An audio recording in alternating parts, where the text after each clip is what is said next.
Okay, so my basic technique I use for vegetables most often, at least when I'm sauteing them, sometimes we'll roast them and other things, but it's very similar to meat with some very significant differences.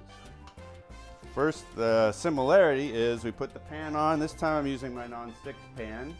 Put the heat on it first, let the pan warm up, then the oil in the pan, let the oil warm up, still using my extra virgin olive oil. Now for vegetables, we have various kinds on here. We've got what I call hard vegetables, which is the onions and the bell peppers. We got the main course, which is the green beans, and we got soft vegetables, which is mushrooms. Also have some garlic and some ginger in here. So you start with the hard vegetables and saute those until they develop flavor and get a little bit soft. You can hear them sizzle in there.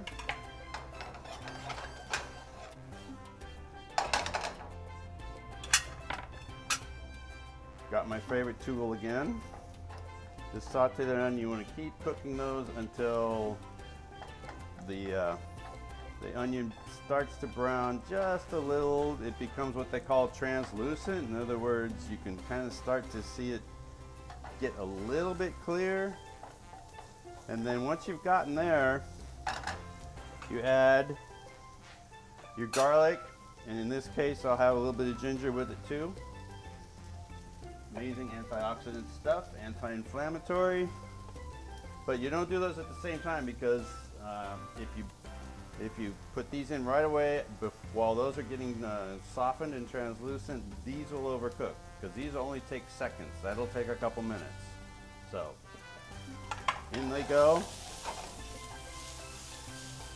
Goes around.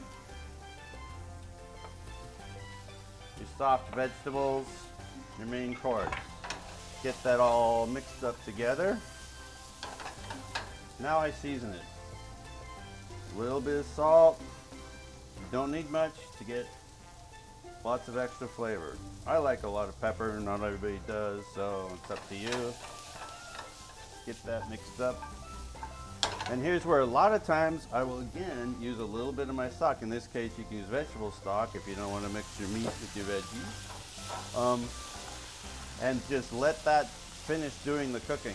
If you put a little bit in there, just so it's sort of almost covered, and you let it cook down to nothing, then by the time it's cooked that far, your vegetables will be what I call al dente, which is not overcooked, which is one of the keys to maintaining flavor, a little bit of crunch, but also not getting rid of more nutrients than you have to. So just barely cooked is really where you want to go with your veggies, and that is where we are at.